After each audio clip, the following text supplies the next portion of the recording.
தமிழகத்தில் சட்டமன்ற தேர்தல் நடைபெறவுள்ள நிலையில் சென்னையில் பணியாற்றும் மக்கள் வாக்களிக்க தங்களது சொந்த ஊர்களுக்கு படையெடுத்து வருகின்றனர். கிளாம்பாக்கம் பேருந்து நிலையத்தில் பயணிகள் கூட்டம் அலைமோதுவதால் தாம்பரம் முதல் ஊரப்பாக்கம் வரையிலான சாலையில் கடும் போக்குவரத்து நெரிசல் ஏற்பட்டுள்ளது. பொதுமக்களின் வசதிக்காக 4000க்கும் மேற்பட்ட சிறப்பு பேருந்துகள் இயக்கப்படுகின்றன.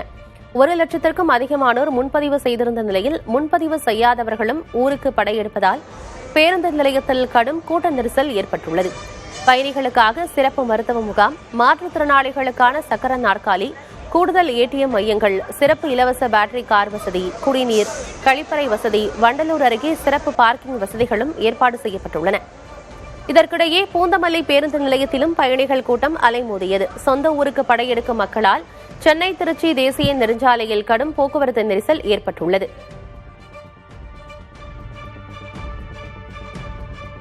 சட்டமன்ற தேர்தலுக்கான வாக்குப்பதிவு நடைபெறவுள்ள நிலையில் திமுக பூத் கமிட்டி உறுப்பினர்களுடன் திமுக தலைவர் மு.க.ஸ்டாலின் ஆலோசனை மேற்கொண்டார். சென்னை அண்ணா அறிவாலயத்தில் இருந்தவாறு காணொலி காட்சி வாயிலாக நடத்திய ஆலோசனையில் 234 தொகுதிகளிலும் களம் காணும் மதச்சார்பற்ற முற்போக்கு கூட்டணியின் வேட்பாளர்கள், கட்சியின் மூத்த தலைவர்கள் ஆகியோர் இதில் கலந்து கொண்டனர். வாக்குப்பதிவின் போது பூத் கமிட்டி உறுப்பினர்கள் கடைபிடிக்க வேண்டியவை குறித்து ஸ்டாலின் விளக்கமாக எடுத்துரைத்தார். அதோடு அனைவரின் கருத்துக்களையும் தொகுதி நிலவரங்களையும் திமுக தலைவர் ஸ்டாலின் கேட்டறிந்தார். சட்டமன்ற தேர்தல் வாக்குப்பதிவு நடைபெறவுள்ள நிலையில் மக்கள் அனைவரும் நண்பகல் 12 மணிக்குள் வாக்களித்துவிட வேண்டும் என தாவேகா தரப்பில் அறிவுறுத்தப்பட்டுள்ளது. இதுகுறித்து எக்ஸ் பக்கத்தில் வெளியிடப்பட்ட பதிவில் வாக்காளர்கள் அனைவரும் காலை 7 மணியிலிருந்து நண்பகல் 12 மணிக்குள் தங்கள் ஜனநாயக கடமையை ஆற்றிட வேண்டும் என வேண்டுகோள் வைக்கப்பட்டுள்ளது. ஒரு வாக்கு கூட தவறக்கூடாது என்றும் 100% விழிப்புடன் இருக்க வேண்டும் என்றும் தெரிவித்துள்ளது.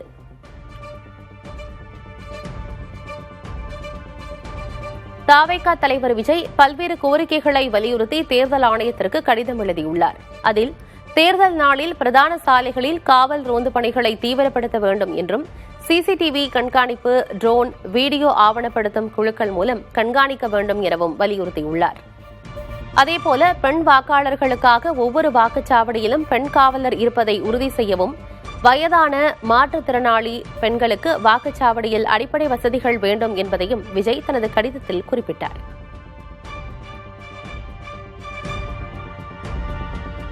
வருமான வரித்துறை சோதனை உண்மைதான் என்றும் 24ஆம் தேதி முழு ஆதாரத்தை வெளியிடுவேன் எனவும் காங்கிரஸ் மாநில தலைவர் செல்வ பெருந்தகை தெரிவித்தார்.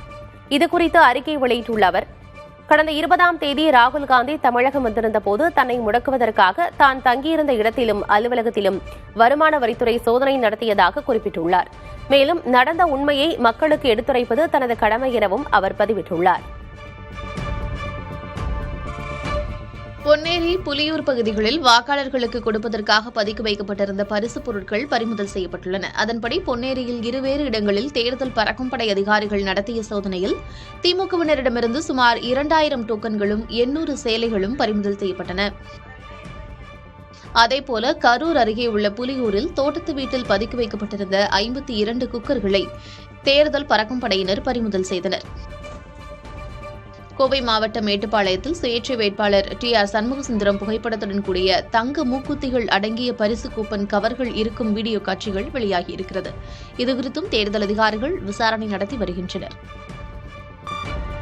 வட தமிழகம் மற்றும் அதையொட்டிய பகுதிகளுக்கு மேல் நிலவும் வளிமண்டல கீழடுக்கு சுழற்சி காரணமாக 3 நாட்களுக்கு மழை பெய்யும் என வானிலை ஆய்வு மையம் தெரிவித்துள்ளது. செவ்வாய் கிரகத்தில் உயிரினங்கள் உருவாவதற்கு தேவையான அடிப்படை கரிம மூலக்கூறுகளை நாசாவின் கியூரியாசிட்டி ரோவர் கண்டறிந்துள்ளதாக விஞ்ஞானிகள் கூறியுள்ளனர். செவ்வாயின் மத்திய பகுதியில் உள்ள காய்ந்து போன ஏரி பகுதியில் இந்த ஆய்வு மேற்கொள்ளப்பட்டது. அங்கு கண்டறியப்பட்ட 7 வகை மூலக்கூறுகளில் 5 வகைகள் இதற்கு முன் செவ்வாயில் பார்த்திராதவை. இவை சுமார் 350 கோடி ஆண்டுகள் பழமையானவை என்று கூறப்படுகிறது. இந்த மூலக்கூறுகள் விண்கற்கள் மூலம் வந்ததா அல்லது அங்கு உயிரினங்கள் வாழ்ந்ததற்கான சான்றா என்பதை உறுதி செய்ய அடுத்த கட்ட ஆராய்ச்சிகள் தேவை என்று பேராசிரியர் எமி வில்லியம்ஸ் கூறினார். உத்தரப்பிரதேச மாநிலம் சுல்தான்பூர் அருகே உள்ள பூர்வாஞ்சல் விரைவு சாலையில் போர் விமானங்களை தரையிறக்கி மீண்டும் பறக்கவிட்டு விமானப்படை ஒத்திகை நடத்தியது. இதில் ஏர்பஸ் C-295 போக்குவரத்து விமானம் மற்றும் ஜாக்வார் போர் விமானங்கள் வெற்றிகரமாக தரையிறங்கின. விமான நிலையங்கள் சேதமடைந்தால் மாற்று ஓடுதளமாக விரைவு சாலைகளை பயன்படுத்தும் திறனை சோதிப்பதே இதன் நோக்கம். இதற்காக விரைவுச் சாலையில் குறிப்பிட்ட பகுதியில் விமானங்கள் இறங்குவதற்கு ஏற்ற வகையில் வடிவமைக்கப்பட்டிருந்தது. ஒத்திகை நடைபெறும்போது போக்குவரத்து தற்காலிகமாக நிறுத்தப்பட்டு பாதுகாப்பு ஏற்பாடுகள் செய்யப்பட்டன. லண்டனில் நிலத்தடி ரயில் ஊழியர்களின் வேலை நிறுத்தம் காரணமாக பொது போக்குவரத்து கடுமையாக பாதிக்கப்பட்டுள்ளது. வேலை நேர கட்டுப்பாடு தொடர்பாக முன்னெடுக்கப்பட்டுள்ள இந்த போராட்டத்தால் பல ரயில் நிலையங்கள் மூடப்பட்டுள்ளன. இதனால் ஆத்திரமடைந்த பயணிகள் மாற்று ஏற்பாடாக வாடகை சைக்கிள்களை அதிக அளவில் பயன்படுத்தி வருகின்றனர். வெயில் காலத்தில் பல லண்டன் வாசிகள் சைக்கிள் பயணத்தை மீண்டும் தொடங்கியுள்ளனர். இந்த போராட்டம் நாளை மீண்டும் தொடரும் என்று அறிவிக்கப்பட்டுள்ளது. அமெரிக்காவின் மின்சார வாகன நிறுவனமான டெஸ்லா இந்தியாவின் தனது மாடல் ஒய் காரின் 6 இருக்கை கொண்ட மாடலை அறிமுகம் செய்துள்ளது. இதன் விலை சுமார் 62 லட்சம் என்று நிர்ணயிக்கப்பட்டுள்ளது. அதிக இடவசதி கொண்ட பிரீமியம் ரக கார்களை விரும்பும் இந்திய வாடிக்கையாளர்களை இலக்காக கொண்டு உருவாக்கப்பட்டுள்ளது. இந்தியாவில் 100% இறக்குமதி வரி விதிக்கப்பட்டிருப்பதால் உலகச் சந்தையை விட இங்கு இந்த மாடலின் விலை அதிகமாக உள்ளது. இருப்பினும் குறைந்த பராமரிப்பு செலவு மற்றும் மேம்பட்ட வசதிகள் மூலம் இந்திய சொகுசு கார் சந்தையில் வலுவான இடத்தை பிடிக்க டெஸ்லா திட்டமிட்டுள்ளது. அமெரிக்காவின் பிரபல மின்சார வாகன தயாரிப்பு நிறுவனமான டெஸ்லா தனது ஆப்டிமஸ் மனித உருவ ரோபோக்களை சரியான நேரத்தில் இந்தியாவிற்கு கொண்டுவர உள்ளதாக அறிவித்துள்ளது. இந்தியாவில் தனது 2வது மாடலான மாடல் ஒய் காரை அறிமுகம் செய்யும் நிகழ்வில் பேசிய டெஸ்லாவின் ஆசிய பிராந்திய தலைவர் இசபெல் ஃபேன், இந்த ரோபோக்கள் மனிதர்களின் கடினமான மற்றும் ஆபத்தான வேலைகளை எளிதாக்கும் என தெரிவித்தார். மேலும் சூரிய சக்தி மற்றும் மின் சேமிப்பு உள்ளிட்ட டெஸ்லாவின் ஆற்றல் தீர்வுகளையும் விரைவில் இந்தியாவில் அறிமுகம் செய்ய உள்ளதாக அவர் குறிப்பிட்டார்.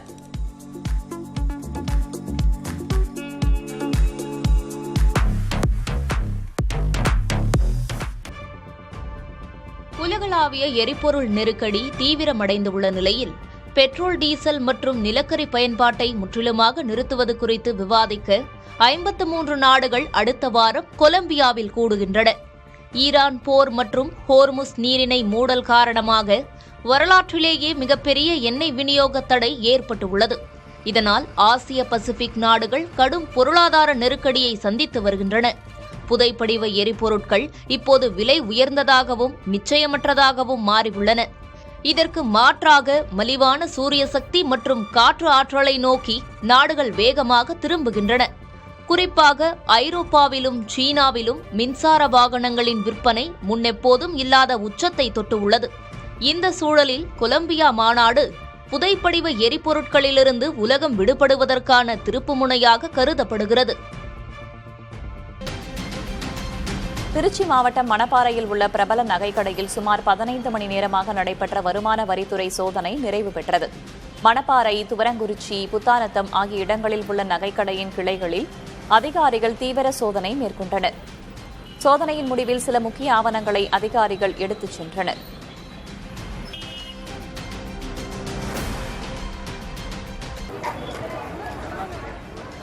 கோவை வால்பாறைக்கு செல்வதற்காக பொள்ளாச்சி பேருந்து நிலையத்தில் ஏராளமானோர் குவிந்தனர்.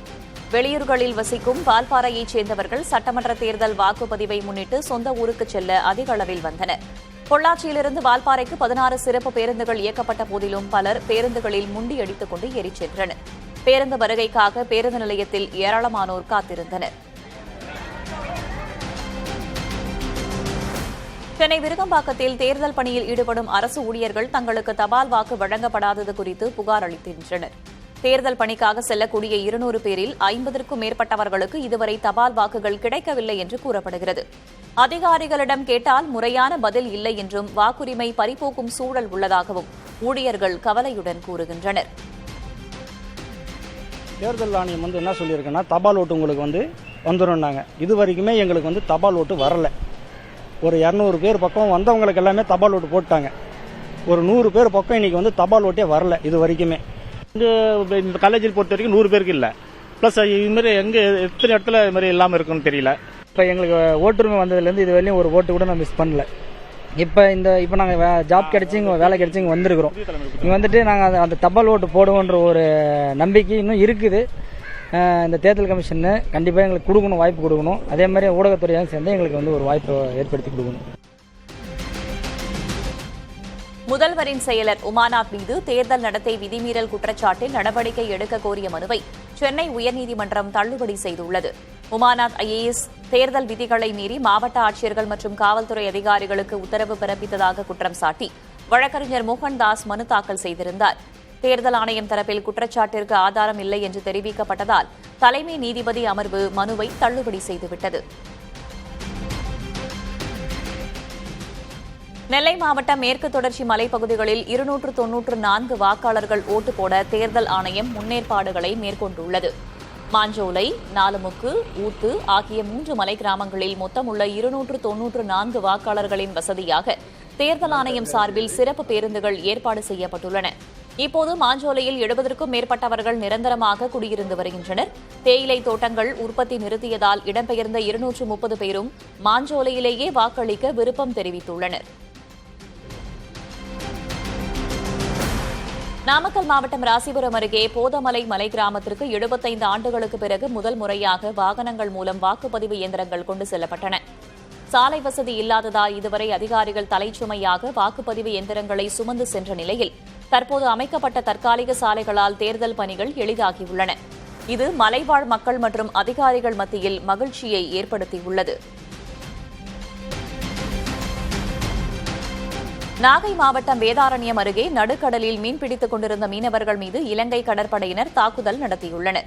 வானவன் மகாதேவி கிராமத்தைச் சேர்ந்த மீனவர்கள் 4 பேர் கோடியக்கரைக்கு தென்கிழக்கே நடுக்கடலில் மீன்பிடித்துக் கொண்டிருந்தனர். அப்பகுதியில் ரோந்து சென்ற இலங்கை கடற்படையினர் தமிழக மீனவர்களை தாக்கி அவர்களிடமிருந்து 1 லட்சம் ரூபாய் மதிப்பு கொண்ட 350 கிலோ மீன்களை பறித்துக் கொண்டு விரட்டியடித்தனர். இதில் காயமடைந்துள்ள மீனவர்கள் நாகை மருத்துவக் கல்லூரி மருத்துவமனையில் சிகிச்சைக்காக அனுமதிக்கப்பட்டுள்ளனர். சென்னை கும்மிடிப்பூண்டி ரயில் வழித்தடத்தில் ஏற்பட்ட சிக்னல் கோளாறால் பயணிகள் கடும் அவதிக்குள்ளாயினர். பொன்னேரி மற்றும் கவரைப்பேட்டை இடையே சிக்னல் பழுதடைந்ததால் ஹவுரா நோக்கி சென்ற கோரமண்டல் மற்றும் பிரோஸ்பூர் செல்லும் ஹம்சஃபர் விரைவு ரயில்கள் பொன்னேரி ரயில் நிலையத்திலேயே நிறுத்தப்பட்டுள்ளன. தொடர்ந்து ரயில்வே ஊழியர்கள் போர்க்கால அடிப்படையில் பணிகளில் ஈடுபட்டு சிக்னல் கோளாறை சரி செய்தனர். இதனையடுத்து ரயில் சேவை சீரானது. ராகுல் காந்திக்கு எதிரான அவதூறு வழக்கில் மே மாதம் 2ஆம் தேதி நீதிமன்றம் தீர்ப்பு வழங்க உள்ளது. உத்தரப்பிரதேச மாநிலம் சுல்தான்பூரில் MP MLAக்கள் மீதான வழக்குகளை விசாரிக்கும் நீதிமன்றத்தில் நடைபெற்ற விசாரணையில் ராகுல் காந்தியின் குரல் மாதிரியை சோதனை செய்ய கோரி புகார்தாரர் தரப்பில் வாதிடப்பட்டது. அதற்கு ராகுல் தரப்பில் எதிர்ப்பு தெரிவிக்கப்பட்டது. வாதங்களை கேட்ட நீதிபதி தீர்ப்பை தள்ளி வைத்துள்ளார்.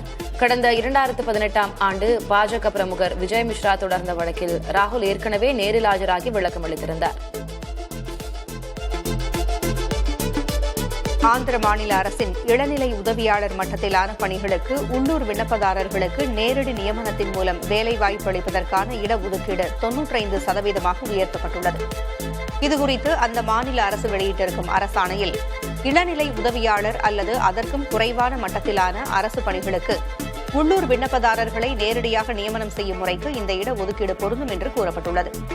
எனினும் இந்த இடஒதுக்கீடானது மாநில அரசின் தலைமைச் செயலக பணிகளுக்கு பொருந்தாது என்று கூறப்பட்டுள்ளது.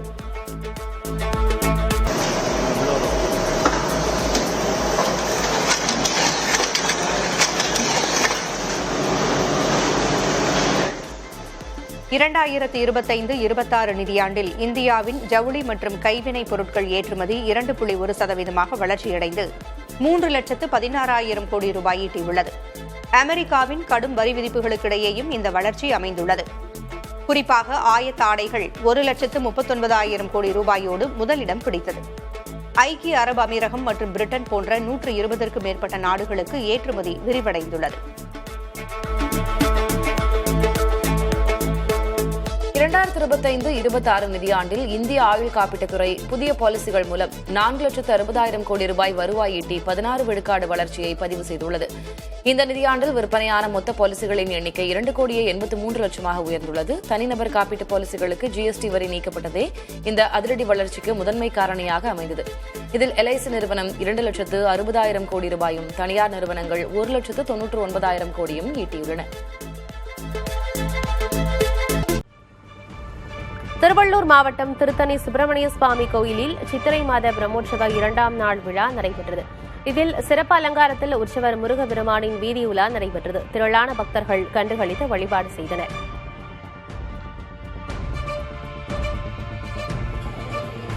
நாகை மாவட்டம் திருக்குவளை அருகே பிரசித்தி பெற்ற எட்டுக்குடி சுப்பிரமணிய சுவாமி கோயிலில் சித்திரை பௌர்ணமி பெருவிழா கொடியேற்றத்துடன் தொடங்கியது. இதையொட்டி கொடிமரத்திற்கு சிறப்பு பூஜைகள், மகா தீபாராதனைகள் நடைபெற்ற பின் கொடியேற்றப்பட்டது. விழாவின் சிறப்பம்சமாக ஏப்ரல் 30ஆம் தேதி மதியம் முதல் தொடர்ந்து 56 மணி நேரம் இடைவிடாத பால் அபிஷேகம் நடைபெற உள்ளது.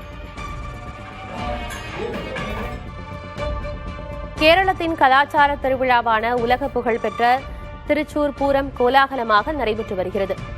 வடக்கும் நாதன் கோயிலை மையமாக கொண்டு நடைபெறும் இவ்விழாவில் அலங்கரிக்கப்பட்ட யானைகளின் அணிவகுப்பான குடை மாற்றம் நிகழ்ச்சி காண்போரை கவர்ந்தது. இந்த ஆண்டு லட்சக்கணக்கான பக்தர்கள் திரண்டுள்ள நிலையில் விரிவான பாதுகாப்பு ஏற்பாடுகள் செய்யப்பட்டுள்ளன.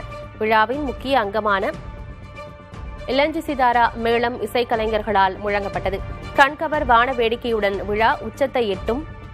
இதையொட்டி திருச்சூர் மாவட்டம் முழுவதும் விழா கோலம் பூண்டுள்ளது.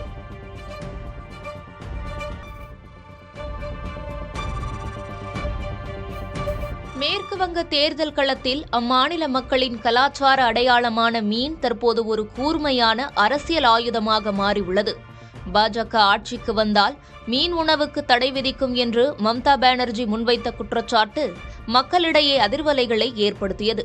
மீன் என்பது அங்கு வெறும் உணவல்ல, உணர்வுபூர்வமான பிணைப்பு என்பதால் இந்த பிரச்சாரத்தை சமாளிக்க பாஜக வேட்பாளர்கள் கைகளில் மீன்களுடன் வீதி வீதியாக பிரச்சாரம் செய்து வருகின்றனர். ஹல்தியாவில் பேசிய பிரதமர் மோடி, மாநிலத்தின் மீன்வளத்தை பாதுகாக்க தவறிய திரிணாமுல் அரசு தன் தோல்வியை மறைக்கவே இத்தகைய அவதூறுகளை பரப்புவதாக கடுமையாக சாடினார். இந்த மீன் அரசியல் தேர்தல் களத்தில் கடும் விவாதத்தை உருவாக்கியுள்ளது. மேற்குவங்க தேர்தலில் வழக்கத்துக்கு மாறாக அதிக எண்ணிக்கையில் மத்திய படைகள் குவிக்கப்பட்டிருப்பதற்கு முதல்வரும் திரிணாமுல் காங்கிரஸ் தலைவருமான மம்தா பானர்ஜி கடும் எதிர்ப்பு தெரிவித்துள்ளார். இதுகுறித்து பேசியுள்ள அவர், தேர்தல் என்பது ஜனநாயகத்தின் திருவிழா, யாரையும் கொள்வதற்காக அல்ல என்று கூறியுள்ளார். மத்திய படைகள் அத்துமீறல்களில் ஈடுபட்டால் வழக்குப்பதிவு செய்ய வேண்டும் என்று மாநில காவல்துறைக்கு அவர் வலியுறுத்தியுள்ளார். பாஜக தலைமையிலான மத்திய அரசு தங்களுக்கு சாதகமாக செயல்பட மத்திய அரசின் அனைத்து பிரிவுகளையும் ஈடுபடுத்தியிருப்பதாக மம்தா குற்றம் சாட்டியுள்ளார்.